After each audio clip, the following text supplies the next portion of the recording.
Hola a todos, buenas noches. Es un placer poder estar con todos ustedes en este programa de Cheo y Vivi. Les damos las gracias por seguir conectados con nosotros, por hacer parte de este programa, hacer parte de estos temas tan importantes que gracias a Dios hemos podido aprender y enseñar. Así que les pedimos que no se desconecten porque hoy tenemos un programa muy especial. Hoy hablaremos del último episodio sobre el catolicismo, así que vamos a cerrar con broche de oro todo este tema que ha sido tan valioso y tan importante. Así que vamos con el programa.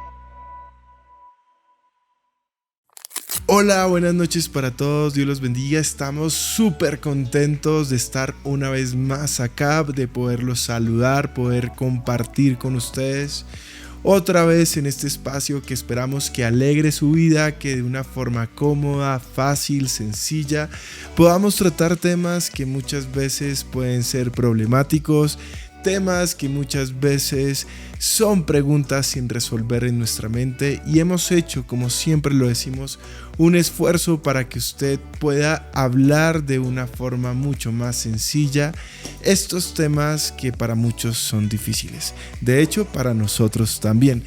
Justamente por eso queríamos tratar estos temas, poderlos conversar como lo hacemos con todos nuestros hermanos y poderles brindar muchas herramientas que esperamos sean de bendición para sus vidas. Hola amor, ¿cómo estás? Contenta, feliz de poder cerrar hoy este ciclo o estos temas que hemos hablado acerca del catolicismo. Ha sido de gran bendición. Hemos visto muchos comentarios muy buenos, comentarios incluso que nos han llevado a muchos retos de aprendizaje, de leer mucho más, de investigar mucho más, pero también siento que ha sido algo muy valioso. Creo que ha sido enseñanzas muy gratificantes para todos, así que muchísimas gracias por ser parte de este proyecto y aprovecho de una vez a darles a conocer nuestras redes sociales. Recuerden que estamos en Instagram, Facebook, YouTube.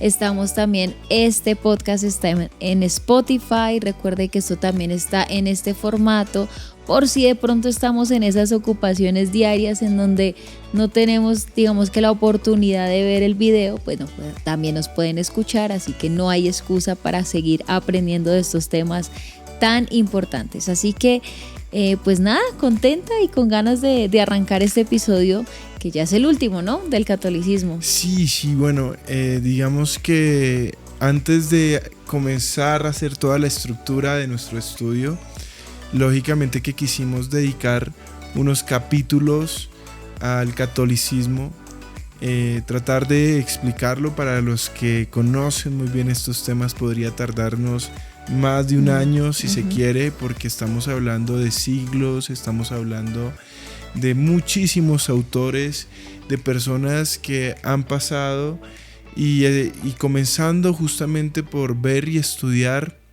ese primer cuadro que fue la iglesia primitiva, de la cual ojalá tengamos siempre nuestros ojos atentos para siempre volver a ella.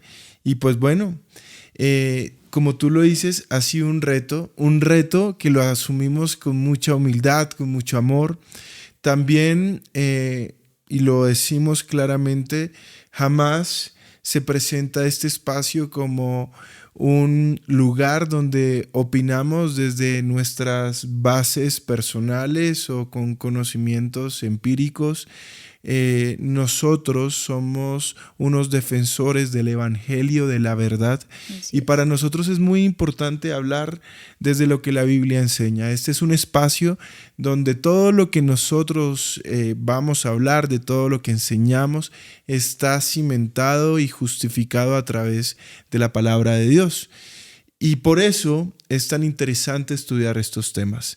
Justamente muchos de los comentarios que nos hacen cuando nos dan las gracias por estos espacios es porque muchas personas nunca se detuvieron a pensar en cuáles eran esas diferencias doctrinales, por qué era un error seguir con muchas prácticas que se mantenían no como un sistema de creencia particular, sino más bien como un sistema de replicar tradiciones de generación en generación. Y lógicamente nosotros vemos que lo que se ha logrado es que las personas puedan salir del error. Así es. Pero fíjate, y yo creo que esto nos puede servir de introducción antes de orar, es que nosotros, lo decíamos el programa pasado, cuando se hablan estos temas, las personas piensan que el sentir es dividir, que el sentir es ofender, es contender, y jamás ha sido así. Para nosotros este es un tema principal porque hemos visto que escatológicamente los movimientos que surgen a través de la confusión de las doctrinas o de la unificación, si se quiere, con doctrinas falsas, pues puede representar un peligro y un error. Y eso es lo que hoy el ecumenismo quiere hacer. Y esto es un problema que está presente en estos tiempos, es decir, hace parte, y si se quiere ver, del pasado, porque ahorita que lo hablemos vamos a ver que esto no es una invención nueva, y que también representa un riesgo para el presente, para estos tiempos, para la iglesia de Cristo, y que también representará un riesgo en el futuro. Y si usted más adelante quiere que nosotros lo estudiemos, con amor lo haremos, de los riesgos que los movimientos ecuménicos tendrán en la tribulación y en la gran tribulación, con la manifestación del anticristo y la plataforma que se va a generar en torno a todos estos movimientos. No es un tema menor. Y es que justamente lo que dices hace que nosotros hayamos tomado la decisión de empezar con el catolicismo, llevándonos o conduciéndonos a ese camino que está por verse o que ya se está viendo, se está dando luces de ello, y es el ecumenismo. Cómo todo esto nos va o cómo va a influenciar todas las religiones mundiales, pero sobre todo cómo va a influenciar lamentablemente el cristianismo, y que ojalá nosotros nunca nos movamos de ahí, sino que siempre nos mantengamos en las bases doctrinales que nos enseñó Jesucristo y no movernos de ahí, siempre mantener la palabra lo más santa, sana como debe ser, tal y como está escrita acá en las Escrituras. Y hoy justamente el tema o el cierre de toda esta, no temporada, este ciclo más bien, porque la temporada es otra cosa, de este ciclo del catolicismo es esto. Vamos a hablar acerca del ecumenismo y también sobre, ¿cuál es el otro tema? Infabilidad papal. Infabilidad papal. Así claro, que, son dos temas que están estrechamente relacionados. Exacto, así que pues para ya poder comenzar con este tema, yo les invito a ustedes allí donde están, a que cierren sus ojos, nos ayuden en oración, porque pues el Espíritu está aquí, sé que está en sus hogares, está en los lugares donde están ustedes, pero también les pido que oren por aquellas personas que necesitan escuchar este mensaje, porque si bien pues muchos podemos tener la luz de Cristo, tal vez otros están con esa necesidad de poder recibir más de la palabra de Dios. Así que vamos a orar. Señor, hoy te damos gracias, precioso Rey, por este mensaje que traes el día de hoy. Colocamos en tus manos nuestras vidas, la vida de mi esposo, mi vida, Señor. Oramos para que sea un tiempo lleno de tu presencia, para que tu Espíritu Santo hoy esté en este lugar, amén, en todas las casas, lugares, trabajos, donde quiera que estén todos aquellos que están escuchando este programa. Y oramos en el nombre de Cristo Jesús para que hoy haya libertad, bendición, Señor, y para que tu presencia nos acompañe hoy, Padre.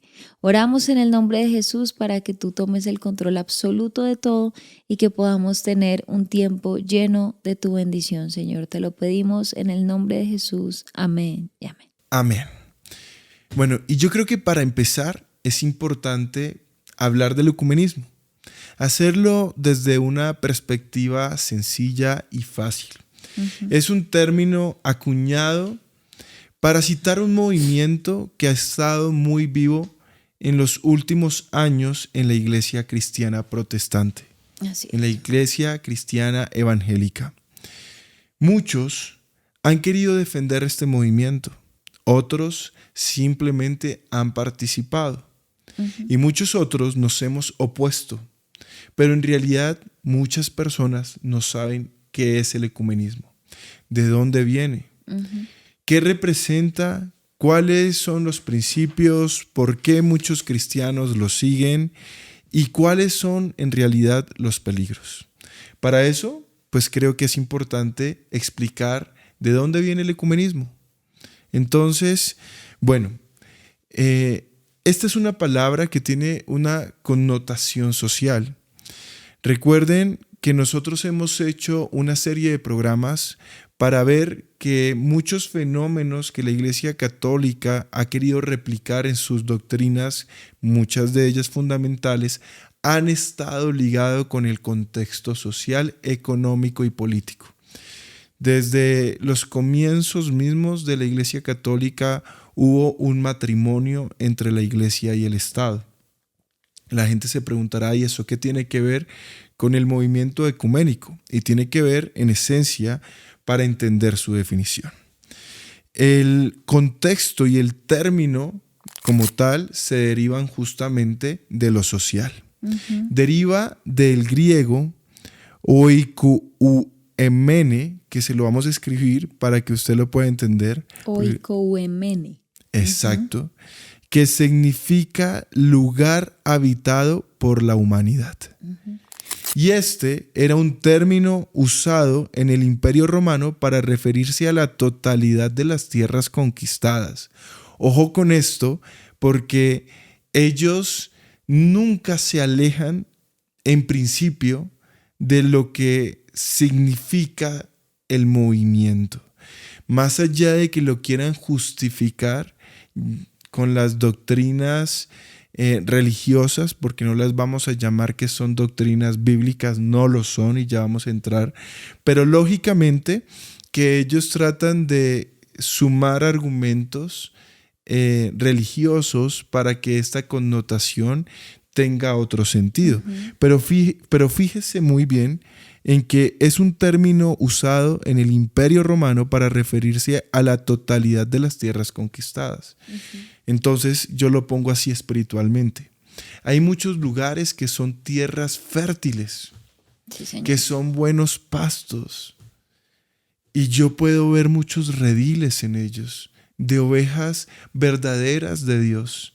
Y lo que busca esta doctrina en realidad es ver esos pastos, es ver esas tierras y poderlas conquistar.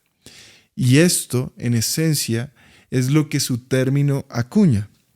Ahora bien, vamos ya a meternos a lo que es la definición en el contexto religioso. Ya dentro del ámbito eclesial, católico, la palabra ha sido usada para referirse a un movimiento que busca que distintas iglesias de denominación cristiana, y esto no hablo del cristiano como el que se divide hoy en día entre el cristiano protestante, ortodoxo y demás, sino solamente acuñan a los que se refieren a sí mismos como cristianos. Es decir, persona que sigue a Cristo sin distinción del lugar en el que se congregan o los principios que siguen. Simplemente una persona que en esencia se define como cristiano sin importar la iglesia. Son esas iglesias, ese movimiento emprendido por diversas iglesias con la intención de unificar las diferentes denominaciones cristianas. Esto en esencia es el ecumenismo. Y lógicamente, como todas las grandes mentiras de Satanás, y yo veo cuando estudiábamos estos temas, Recuerdo mucho cuando estábamos estudiando teología hace unos años y nosotros veíamos estos movimientos y lógicamente que parecían tan lejanos a nuestra realidad, pero hoy se hacen más cercanos, cada día se hacen más cercanos, al punto tal que el año pasado la Iglesia Católica, por ejemplo, celebró el encuentro ecuménico para celebrar la Reforma. O sea, ellos disfrazan un montón de cosas como si ellos fueran a convertirse al cristianismo reformado y sucede que no sale más de un encuentro donde son fotos, donde se participan y donde parece que la unidad y el amor en Cristo es lo que privilegia. Pero la mentira está en que al igual que la Agenda 2030, que también tiene mucho que ver en todo esto, ya lo vamos a explicar el porqué, ellos muestran como si fuera algo beneficioso, ¿no? Su carta de presentación es como muchos beneficios, como un movimiento que busca pacificar, unir, mostrar el amor de Cristo, pero ¿a costa de qué? Entonces, todos estos movimientos para la Iglesia Católica se defienden en sí mismos porque representan una serie de beneficios para todos estos grupos que quieren reunirse en torno a una sola religión. Entonces, eso es lo que significa ecumenismo. Ahora, en el ecumenismo o en lo que sucede es que se puede de pronto visualizar como un movimiento muy positivo. Es como, oh, sí, podemos todos estar unidos en torno a lo mismo. Qué maravilloso es poder tener unidad. Sin embargo, esto es un hilo muy delgado que se ha cruzado y que se sigue cruzando y obviamente se aleja totalmente de lo que se podría llamar una unidad verdadera en Cristo. Lo que busca el ecumenismo no solamente es unir estas denominaciones, como tú bien lo explicas, dadas del cristianismo o de quien se pueda llamar cristiano, sino que ahora esto se extiende hacia las otras religiones. Entonces ya no estamos hablando solamente de los que se atribuyen como cristianos o seguidores de Cristo, llámese en donde se congregue o como lo haga, sino que incluso lo extienden a otras religiones que no tienen a la figura de Cristo, sino que la sacan de ahí y empiezan obviamente a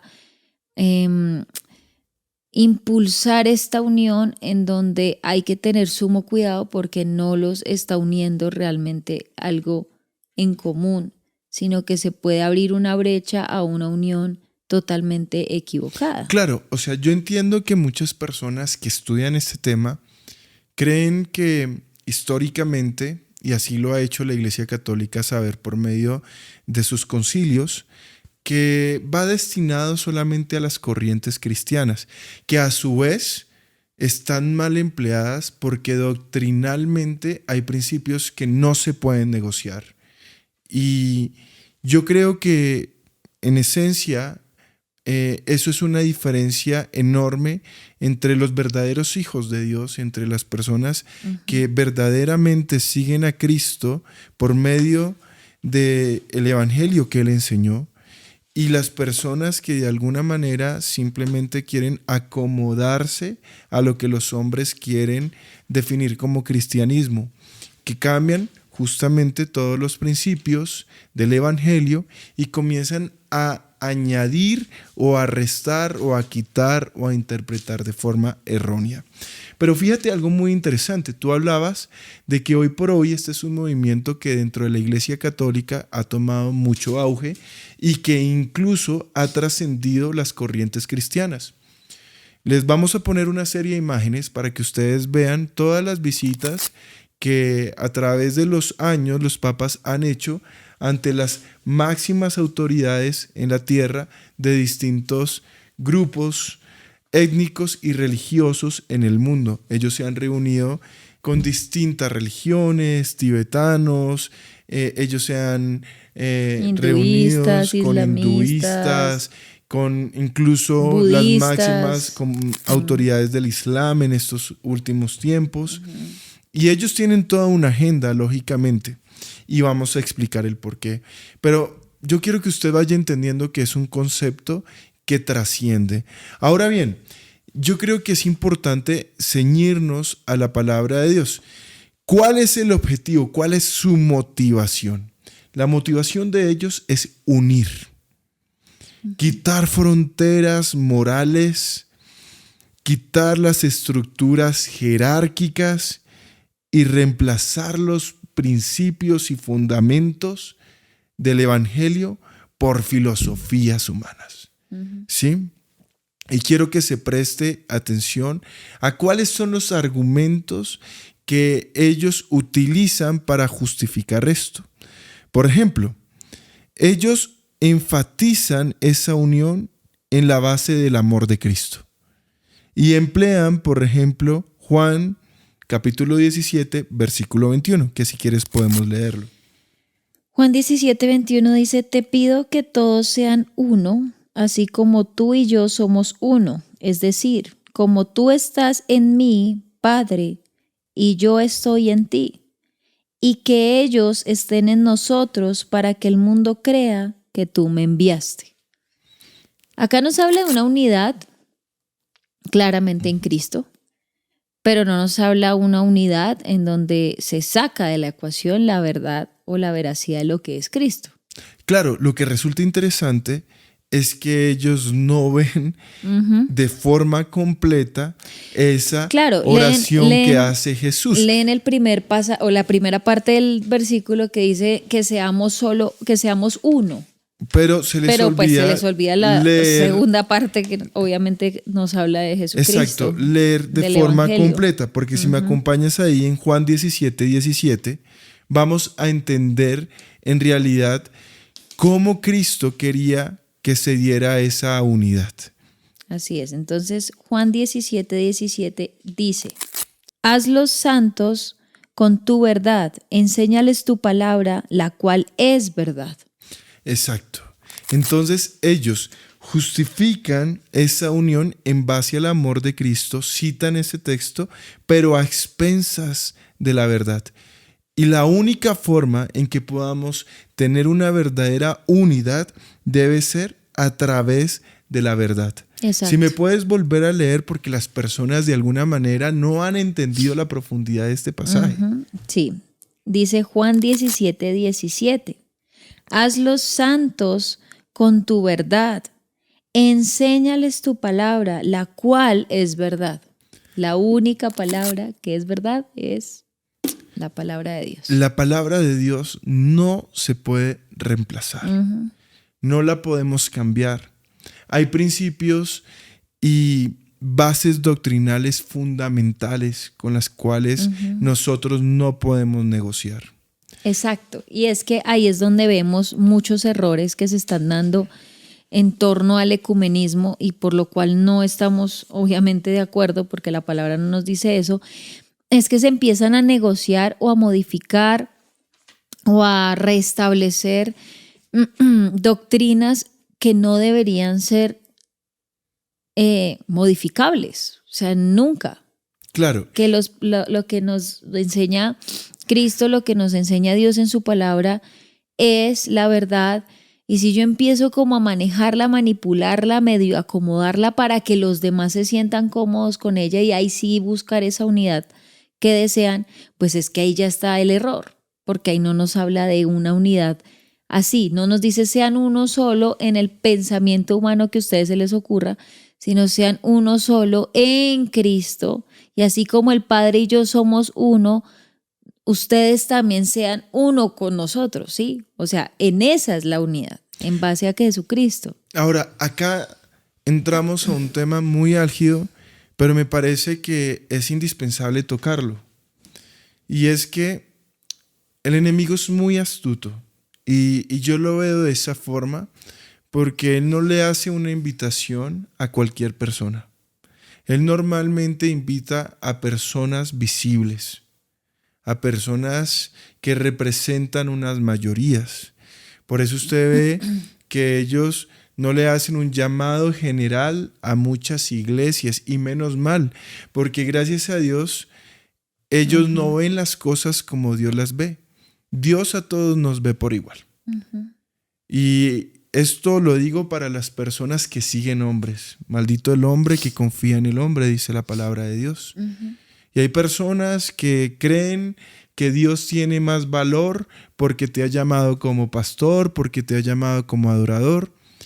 Y yo lo único que puedo ver en la palabra de Dios es que Dios muestra un amor igual, a pesar de que Él reparte dones diferentes a cada persona, pero Dios fue a la cruz con un amor genuino por cada uno de sus hijos.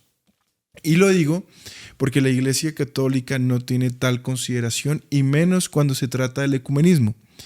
Lo digo porque ellos lógicamente no van a invitar a una persona ordinaria, a una persona cualquiera. Ellos invitan a las máximas representaciones.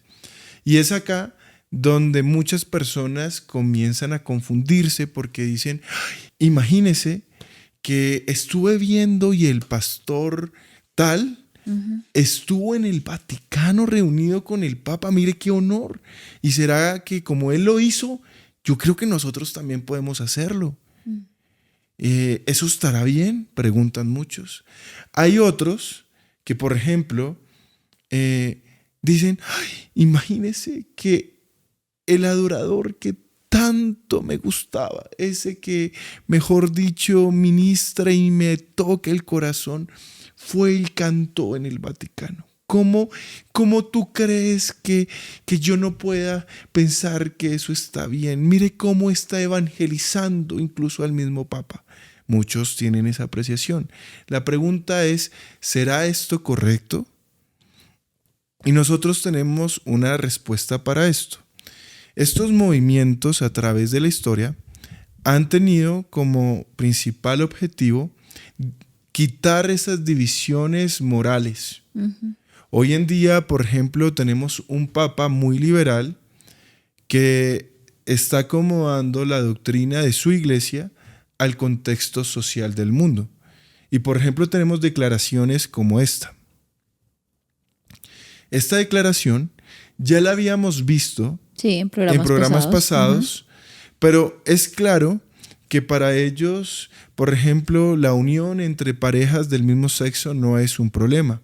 Y ojo con esto, porque como lo hemos visto, no solamente pasa en estos momentos dentro de la iglesia actual, de la iglesia católica romana actual, sino ha pasado a través de muchos siglos.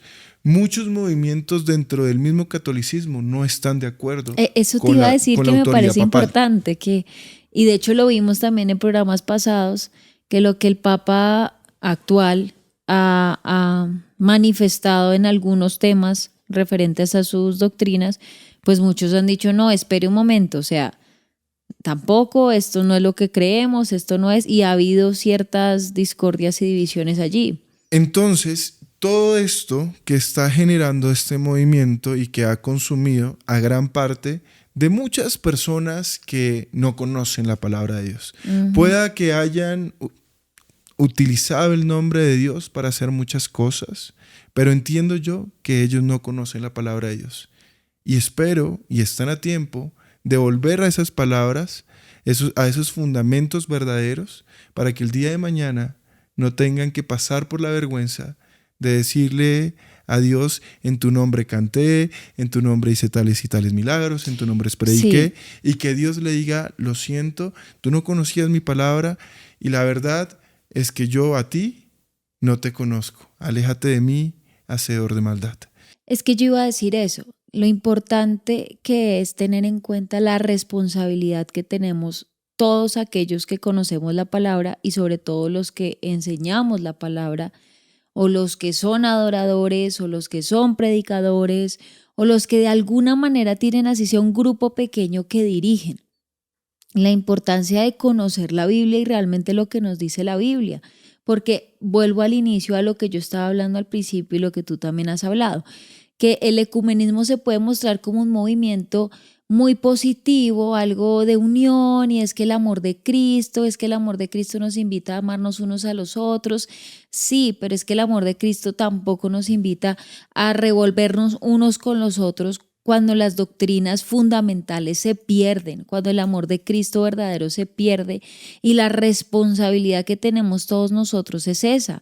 Ojo con lo que estamos permitiendo y con lo que estamos validando y diciendo, ay, qué bonito, es que Dios lo permite, ay, qué bonito, es que Dios es tan bueno y tan fiel. Sí, no, porque es que también hay una línea muy delgada que podemos cruzar que Dios no nos ha permitido que hacer. Dios ha juzgado el pecado, Dios juzga el pecado y dice, no te juntes con esto, no unáis en yugo desigual con los incrédulos, y queremos como que ganarnos el favor de todo el mundo con estas prácticas que, como repito, se pueden mostrar muy positivas, muy benevolentes, muy maravillosas de aplaudir, pero están lejos de ser aplaudidas y de ser apoyadas. Ahora, yo hago esta invitación y lo leo en la palabra de Dios. Si tú me puedes buscar, por favor, Lucas 17, 2, 3. Es muy claro y debemos tener mucho cuidado porque todos, absolutamente todos los que enseñamos la palabra de Dios, los que tenemos ese honor, ese privilegio y esa responsabilidad, debemos tener en cuenta esto. Y es que Dios de nosotros demanda un compromiso real para cuidar sus ovejas.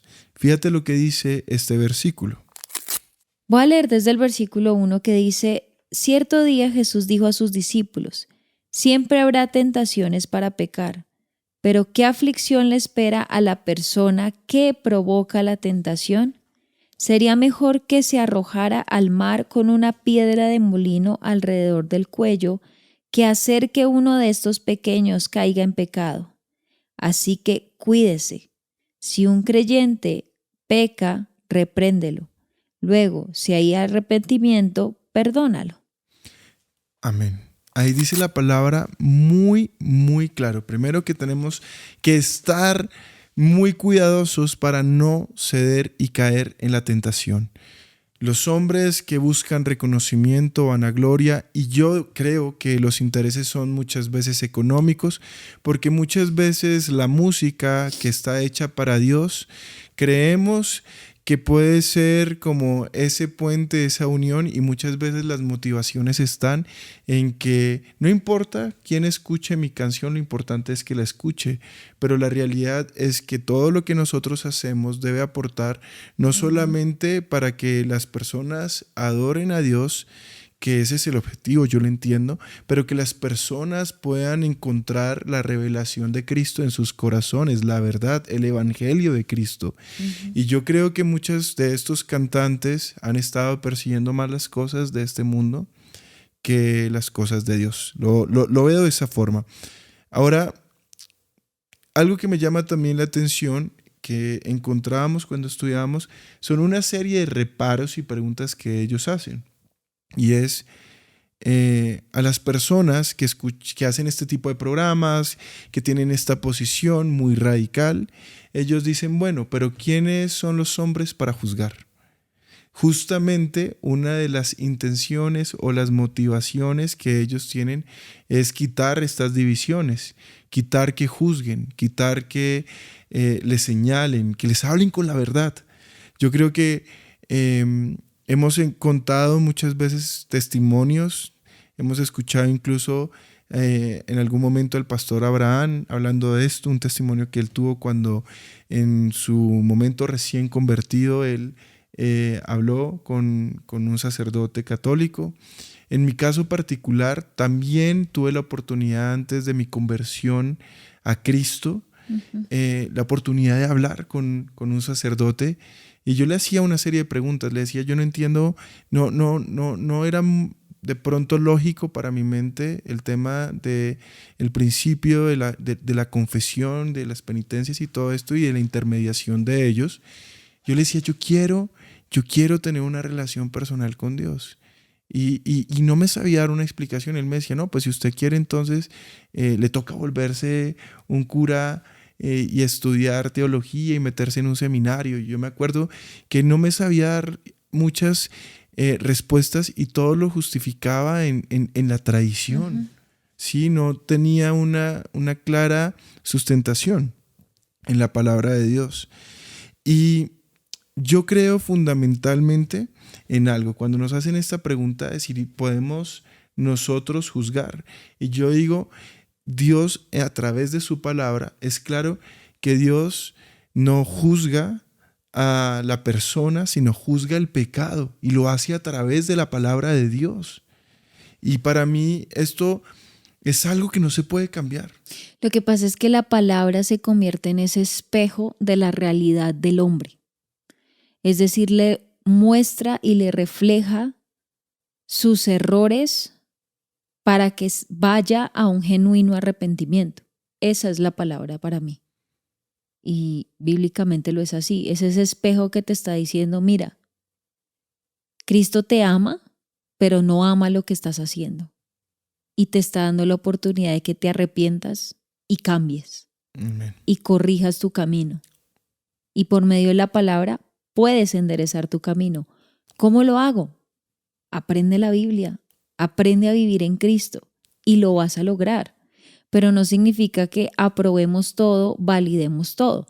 De hecho, me parece muy importante, y tú lo tienes ahí, cuáles son esos puntos que no son negociables, porque es que hay doctrinas no negociables. Y si usted está viendo movimientos ecuménicos en donde estas doctrinas se vuelven modificables o negociables, o no sé, mire, un día sí, un día no, pero es que si está Pepito, ¿cómo le digo que sí? No, mejor no. Si está tal religión, ¿cómo yo me pongo a decir esto? Mejor no. Si usted está viendo este tipo de movimientos ecuménicos en donde estas doctrinas se están invalidando o se están modificando, pues entonces es un completo error. Es que un movimiento ecuménico hay que tener sumo cuidado, porque es que no nos enseña la verdad. Con esto no estoy diciendo que Dios nos lleve a una unidad en Cristo como hermanos, pero es que en este momento no estaríamos siendo hermanos cuando no estamos creyendo en lo mismo, cuando estamos colocando por encima el pensamiento humano o el deseo humano que lo que realmente Dios desea. Ahí sí, pues esto no es. Así es. Y fíjate, antes de entrar como en esos puntos que para nosotros son fundamentales, yo sí quiero que leamos Gálatas 1, 6 al 9. Gálatas 1, versículos 6 al 9 dice: estoy horrorizado de que ustedes estén apartándose tan pronto de Dios, quien los llamó a sí mismo por medio de la amorosa misericordia de Cristo. Están siguiendo un evangelio diferente que aparenta ser la buena noticia, pero no lo es en absoluto. Están siendo engañados, por lo que a propósito distorsionan la verdad acerca de Cristo. Si alguien, ya sea nosotros o incluso un ángel del cielo, les predica otra buena noticia diferente de la que nosotros les hemos predicado, que le caiga la maldición de Dios. Repito lo que ya hemos dicho: si alguien predica otra buena noticia distinta de la que ustedes han recibido, que esa persona sea maldita. Y ahí está. Hay personas que porque es el Vaticano y el esplendor, las cosas que se ven allá, que son realmente impresionantes en términos humanos, la majestuosidad tan abrumadora, los gastos, todo esto lógicamente me lleva a mí a darme cuenta que muchas veces las personas se dejan llevar por eso. Pero la palabra de Dios dice que hasta si un ángel con su esplendor viene y predica un evangelio diferente, ese será, él acarreará una maldición. Hay personas que se postran y veneran y besan el anillo del Papa. Tienen fotos. Hay personas que justifican sus encuentros y te van a decir que fue maravilloso, que pasaron muchas cosas, que si te contara lo que pasó, y te magnifican un encuentro con un simple hombre, con un simple mortal. Y no te estás dando cuenta que la invitación al final es que tú aceptes que vas a predicar un evangelio diferente y que te vas a convertir en una persona que va a vivir bajo la maldición de estar enseñando un evangelio diferente. Es la palabra de Dios la que nos está diciendo que no nos podemos unir con estas personas. No somos nosotros. Ahora bien, tú me preguntabas a mí, ¿cuáles son esos principios que para nosotros son innegociables? Y también me hacías una precisión que me parece fundamental aclararla, porque las personas cuando ven personas que tenemos unos principios tan radicales nos dicen, ay, entonces la iglesia cristiana, evangélica, universal no se va a poder unir. Y yo digo, sí, claro que sí, podemos tener un amor genuino. Dios bendiga a todas las iglesias de sana doctrina en el mundo. Oramos por ellas. Le damos gracias a Dios por esos hombres, por esas mujeres, por esos jóvenes, por esas personas que dedican su vida al servicio de extender el evangelio. Pero claro que nos podemos unir porque ahí va el punto. Compartimos las doctrinas fundamentales y no nos movemos de ellas. Claro. Ahora, hay puntos secundarios, doctrinas que podemos llamar secundarias, pero hay principios fundamentales con los cuales nosotros no podemos negociar. ¿Cómo cuáles? Por ejemplo, solo la escritura. La Biblia es la máxima o la fuente de máxima autoridad porque es la revelación misma de Dios. Entonces, la Biblia es lo que nos rige a nosotros doctrinalmente. La salvación por gracia, por la obra redentora de Jesucristo, por medio de la fe. Solamente Cristo trae esa salvación, o sea, solamente hay un camino, una verdad y una vida. La salvación solamente es para la gloria de Dios, o sea, realmente glorificamos a Dios por medio de nuestra salvación. También hablamos, por ejemplo, de la Trinidad, de la importancia de la Trinidad, de esa encarnación de Cristo, 100% hombre, 100% Dios, que vino acá a la tierra a cumplir el propósito de salvación, el único propósito perfecto.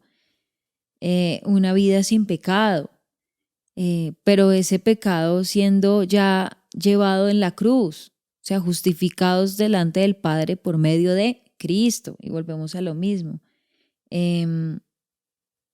La resurrección también corporal de Cristo y cómo su manifestación gloriosa por medio de la victoria que tuvo allí en la cruz. Cosas como estas no son doctrinas que se negocian ni que se cambian. Así es. Y yo quiero simplemente profundizar en unas muy corticas de las cuales tú ya mencionaste. Por ejemplo, la realidad de un Dios trino, creador y sustentador del universo, revelado de manera particular a su creación en la faz de Jesucristo a través de las Escrituras. La creación de una humanidad creada a imagen de Dios, que a través de la caída de Adán distorsionó y corrompió esa imagen en todas sus facultades. Sí, eso es importante. Que desde toda la eternidad pasada, Dios determinó en su gracia salvar a una gran multitud mediante la fe depositada en Cristo Jesús. Que la salvación no se encuentra en ninguno otro fuera de Cristo Jesús, por cuanto no hay otro nombre bajo el cielo por medio del cual podamos ser salvos. No es el Papa, hermano. Que Cristo a través de su obediencia y muerte canceló completamente la deuda de todos aquellos que fueron justificados en la cruz de una vez y para siempre. Así es. Que los 66 libros de la Sagrada Escritura son los únicos inspirados por Dios y que de allí se revela todo lo que el hombre de Dios necesita en asuntos de fe y práctica. Que Cristo es la cabeza de la iglesia, siendo él mismo su piedra angular. Debido a esto, nosotros negamos la posibilidad de algún Dios fuera del Dios de las Escrituras y que ningún otro ser creado puede ser venerado o servir de intercesor en teoría o en la práctica. Que en el hombre haya quedado una inclinación natural a hacer el bien para someterse a la voluntad de Dios o aún para desear a Dios. Eso es algo que no es intrínseco. Que el hombre colabore o contribuya con sus obras de alguna manera a su salvación. Que aquellos que han sido justificados por la fe en Cristo Jesús tengan necesidad de hacer expiación de alguna manera por su pecado, en esta vida o en la eternidad. Que haya otro corredentor o mediador para la salvación de los hombres fuera o junto a la persona de Cristo Jesús. que haya alguna autoridad máxima o similar a aquella que da la Escritura y que haya algún otro libro inspirado por Dios fuera de aquellos 66 reconocidos por la Iglesia a lo largo de su historia. Que algún hombre pueda, en teoría o práctica, considerarse como cabeza de la Iglesia de Cristo Jesús. Esto en principio es lo que nosotros no negociamos. Y fíjate que dejamos para el final un tema que es muy largo, lo vamos a hacer muy general, porque ¿de dónde emana el ecumenismo? De un concepto básico que se llama la infalibilidad papal. Todos estos movimientos ecuménicos tienen como máxima autoridad al Papa en la Iglesia Católica Romana, allá en el Vaticano, allá en Roma. Y si nosotros no tenemos cuidado con saber cuál es su simiente misma, no vamos a entender cuáles son sus verdaderos motivos e intenciones para poder conquistar muchas de las corrientes cristianas que a través de los siglos han estado en auge. Sobre todo en países como Estados Unidos, en países de Europa, en algunos países de Sudamérica. Y por eso el Papa a través de los años ha querido encarnar en teoría, un concepto que le permite enseñar de forma para ellos infalible las doctrinas que la Iglesia Católica enseña. Para eso es importante que hablemos de la infalibilidad papal. Es un concepto muy extenso, vamos a tratar de hacerlo muy sencillo y muy fácil. Pero el ecumenismo cobra una importancia porque a través de los concilios comenzó a matizar y comenzó a crear el concepto de ecumenismo. ¿A través de qué? Del concepto de la infalibilidad papal. El ecumenismo se da en el Segundo Concilio Vaticano, más o menos por allá en el año 1959, con el Papa Juan XXIII. Pero lo interesante es que si hablamos de un Concilio Vaticano II, tenemos que remontarnos al primero, que se dio en el año 1869 por el Papa Pío IX. Este Papa crea un concepto que se llama la infalibilidad papal. Y ojo con esto, porque lógicamente que en el año 1869 la realidad social de que estaba viviendo la Iglesia era muy diferente. Sí, ellos estaban luchando contra la rebelión de muchos soberanos, de muchas personas que querían estar por encima de la autoridad de la Iglesia Católica Romana y del Papa. A su vez, estaban lidiando con toda la corriente filosófica que habla sobre el racionalismo. ¿Sí? Ustedes recuerden a René Descartes, que enseñaba toda esta corriente poderosa. Entonces, el Papa veía que la Iglesia estaba siendo grandemente afectada por estas dos corrientes, ¿sí?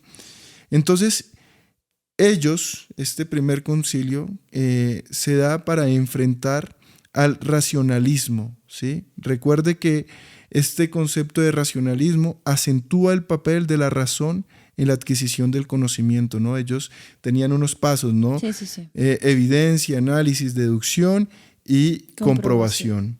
Y también del galiconismo, que finalmente lo que dice es toda esta doctrina que enseñaba que la autoridad máxima era esa autoridad civil vista en el monarca. Era el rey.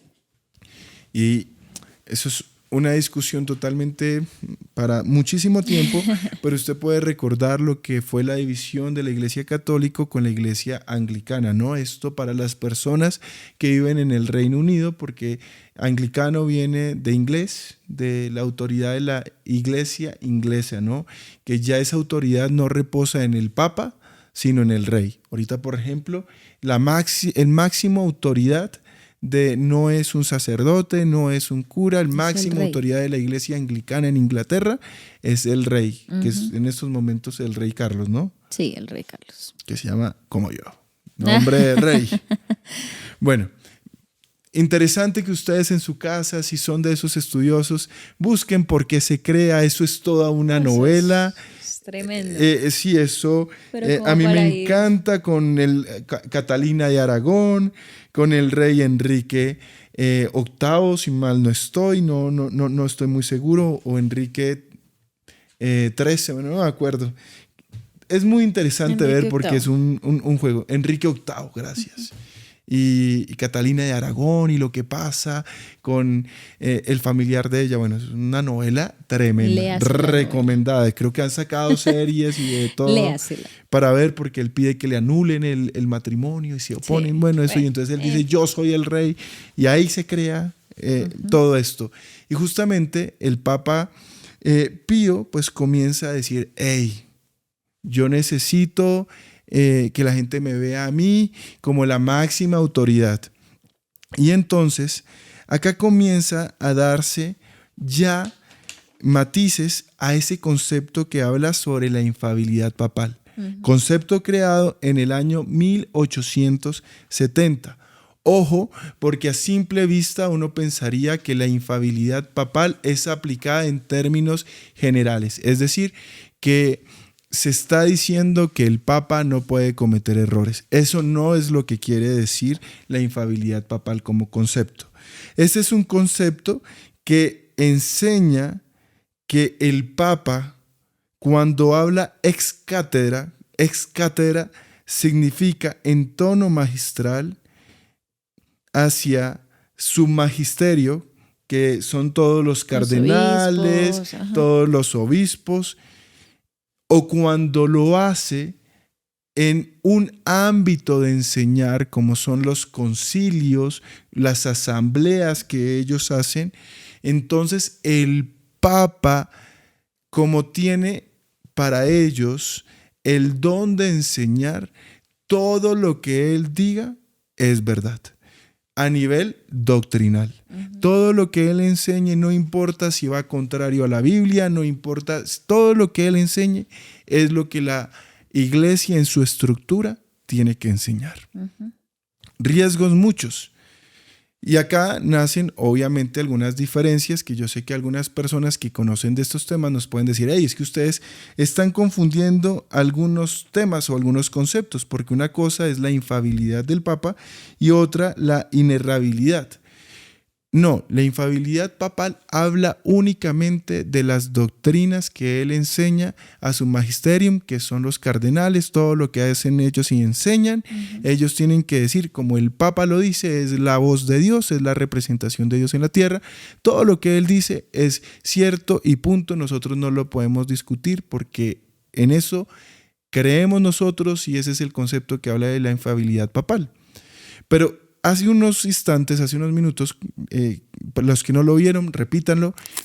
Y tema de titulares, el Vaticano autorizó este día oficialmente por primera vez, el lunes, la posibilidad de bendecir a parejas del mismo sexo y en situaciones irregulares, manteniéndose, no obstante, firme en su oposición al matrimonio homosexual. Así se ha comunicado en un documento publicado por la Congregación para la Doctrina de la Fe. Deve distinguere il fatto di essere una persona gay del fatto di fare una lobby, perché le lobby tutte non sono buone,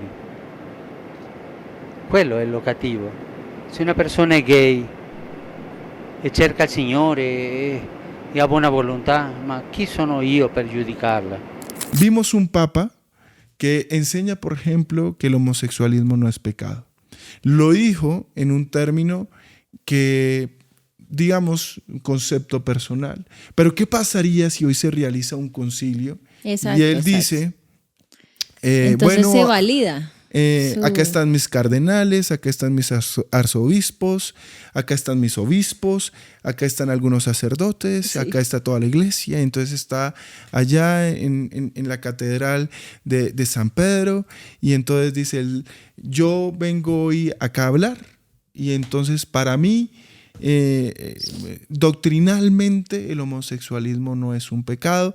Hoy es legítimo que todos ustedes puedan casar a parejas del mismo sexo. A partir de allí, la Iglesia Católica tiene que hacer caso omiso a lo que la Biblia enseña y comenzar a acomodarse doctrinalmente a lo que el Papa enseña, porque eso es lo que la infalibilidad papal enseña. Esto, lógicamente, va enfatizado a conceptos y doctrinas que tienen que ver con la fe y con la moral. Únicamente se ciñe a estos conceptos y entendemos entonces que muchos de los procesos que nosotros tenemos con respecto a la interpretación que se le da a la Biblia pues tienen una connotación severa en la fe y en la moral, ¿sí? Acuérdese lo que estábamos hablando. Entonces, usted preguntará, ¿por qué es tan importante este tema de la infalibilidad papal con el tema del ecumenismo? Porque a través del Segundo Concilio se cambia el concepto. Ya la realidad es, no vamos a luchar contra la autoridad, ya no vamos a luchar entonces contra el racionalismo, sino nos dimos cuenta que a través de los siglos fue imposible derrotar estas corrientes. Ahora, ¿qué debemos hacer? Debemos coger a todas esas personas que han llegado a la verdad a través de la razón, que han llegado a la verdad a través de diferentes corrientes de pensamientos. Recuerde usted que ya se estaba dando el protestantismo, que ya el padre de la Reforma, Martín Lutero, ya se había despertado, ya había dado sus tesis, incluso estaba siendo enjuiciado y demás. Entonces se da el Segundo Concilio y él habla del movimiento ecuménico y comienza a enseñar que ellos tienen que quitar cualquier tipo de división y tienen que llevar a la unidad a todas las corrientes cristianas. ¿Para qué? Para que la iglesia vuelva a ser grande, para que vuelva a ser fuerte, tener el dominio y el poder que tuvo, claro. Decíamos que algo que ellas querían quitar era la estructura jerárquica, es decir, para ellos es imperativo que todas las denominaciones comprendan que la máxima autoridad acá en la tierra es el Papa. Uno de los fines que ellos buscan es que sea el Papa. Por eso cada vez que usted vea, es el Papa el que viaja, es el Papa el que invita. Estas reuniones se hacen siempre en el Vaticano, siempre tienen un impacto, se invierte muchísimo dinero en la Iglesia Católica porque lo que ellos buscan es que todas estas personas estén bajo el dominio del Papa. Y recuerde que si usted acepta entonces la autoridad papal, ese concepto de infalibilidad estará cambiando en esencia que la única verdad es la Biblia y por el contrario le estarán dando la autoridad para que este hombre enseñe lo que para ellos es la verdad. Simplemente para cerrar, trajimos unos ejemplos de lo que ha pasado a través de los años en los papas. No sé si tú quieras leer alguno de esos famosísimos papas. Pues tenemos algunos papas que no han hecho las cosas muy bien. No, todos no lo han hecho nada bien. Pero es que estos sí se han hecho cosas demasiado malas. No, mentiras, yo pienso que evidentemente todos, pero estos han sido como los más, los que más han resaltado la historia respecto a sus conductas. Por ejemplo, está Alejandro VI de 1492 a 1503. Él sobornó a muchos obispos. Él es el famoso que han sacado también, creo que series. Él se llamaba, su nombre de pila era Rodrigo Borgia. Exacto, así también creo lo pueden encontrar. Creo que usted lo ha escuchado por montones. Sobornó a muchos obispos, nombró a sus familiares como parte pues de toda esta estructura jerárquica. También tuvo amantes, muchísimas tuvo hijos. Amantes, muchísimos hijos Entonces, escondidos. Pues recordemos que ellos en la religión católica obviamente esto lo prohíben y pues bueno, él hizo todas estas cosas. También hay otro que es Esteban VI, 896, 897. Este papa tuvo algo muy particular y es que fue enemigo del anterior papa que se llamaba, creo que Formoso. Imagínate lo que sucedió. Esto es como sacado de una película de terror, pero pasó. El papa anterior, que había sido enemigo de este, murió. Y era tanta la enemistad que no le bastó que hubiera muerto. Entonces lo que hizo fue mandó a que excavaran y que sacaran el cuerpo otra vez. Lo vistió con unos atuendos, no me acuerdo ahorita cómo eran, y lo vistió en el trono y lo enjuició, que se llamó el famoso juicio del cadáver. Lo ganó, pero un año después, uno de las personas más cercanas lo mató ahorcado. Sí, sí, sí. Tercero está el Papa Bonifacio VII, el cual se enfrentó al rey Felipe IV e incluso hizo una bula papal, que es como una nota papal donde decía que todos los reyes de Europa y sus ejércitos estaban bajo el dominio del Papa. Lógicamente esto hizo que fueran tras de él y murió. Pero utilizó la palabra de Dios, utilizó esa autoridad, lógicamente, para su privilegio. Y vamos a cerrar solamente con dos, con el Papa Urbano VII de 1378, el cual hace el famoso cisma de Occidente, donde habían 3 papas que se enfrentaron, eran enemigos. Se convirtió especialmente era muy violento y no tenía ningún reparo en mandar a asesinar, a matar, lógicamente todo en el nombre de Dios. Y está el último, ¿no? León X, que creo que muchos lo han escuchado, a mediados del 1513, 1521, que digamos que coincide con la época de Martín Lutero. Le gustaba ser muy suntuoso, ¿no? Mostrar su gran poder por medio de las cosas adquiridas, por medio de obras de arte, bueno, todo el Renacimiento y también pues las famosas indulgencias, ¿no?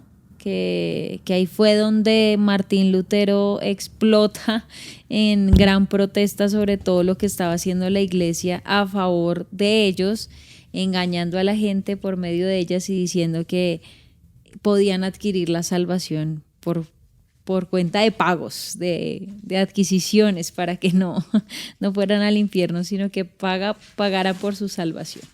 Así es.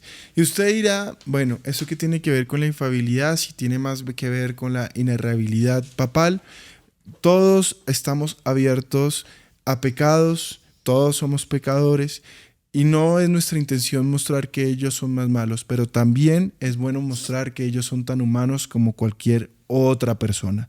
Y lo más importante es mostrar que muchos de estos papas, utilizando esa facultad de la infabilidad papal, cambiaron fundamentalmente la doctrina de la iglesia. Muchos negaban lo que el anterior papa había hecho una vez eran colocados como papa. Entonces nosotros simplemente queremos hacerles ver, queridos hermanos, que esto no es un tema menor, que debemos tener cuidado con lo que está pasando en estos momentos dentro de la iglesia cristiana.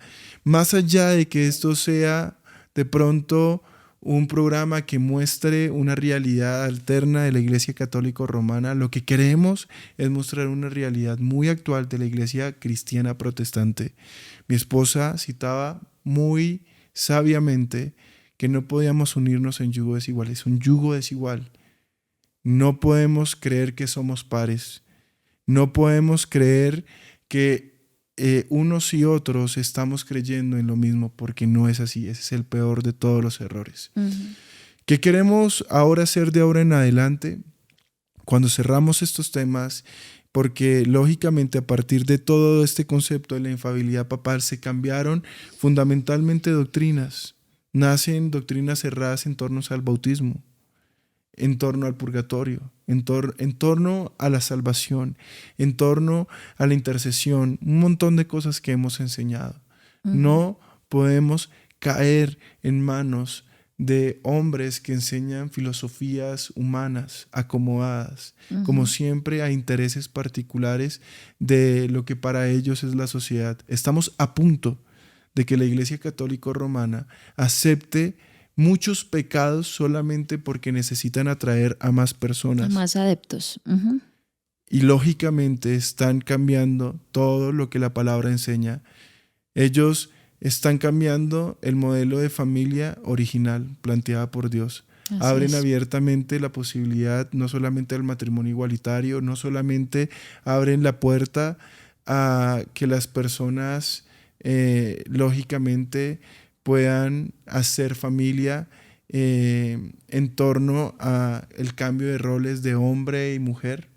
Muchísimas cosas más, el divorcio, un montón de cosas que ellos hoy están enseñando erradamente. Así es. Iglesia, ha pasado el tiempo, si nos extendimos le pedimos una disculpa, pero lógicamente tratar de enseñar estos temas en este tiempo que para ustedes puede ser largo, pero para nosotros desde este lado es muy corto, es difícil.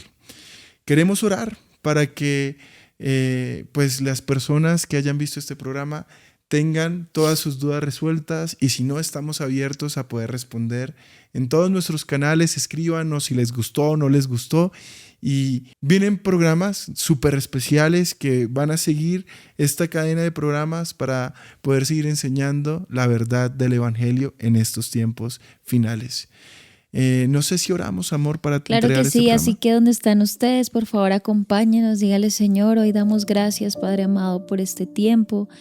Gracias por este mensaje, gracias por lo que nos has enseñado el día de hoy. Gracias porque nos has permitido, Señor, poder conocerte más y poder validar todo lo que tú nos has enseñado a través de tu palabra con otras corrientes que tal vez se han levantado en este mundo y que lo que quieren es engañar a muchos, Señor. Hoy te pedimos sabiduría, te pedimos que tú nos guardes, te pedimos que tú nos permitas pesar todo con tu palabra, Señor, que podamos entender que solamente ella es la verdad, porque es tu propia palabra, tus propias palabras puestas allí, Señor. Es la revelación tuya, Señor, y no queremos separarnos de ella, no queremos modificar absolutamente nada, sino queremos mantenernos en una sana doctrina, en los fundamentos bíblicos, cristocéntricos que tú nos has enseñado y que son reales, Padre.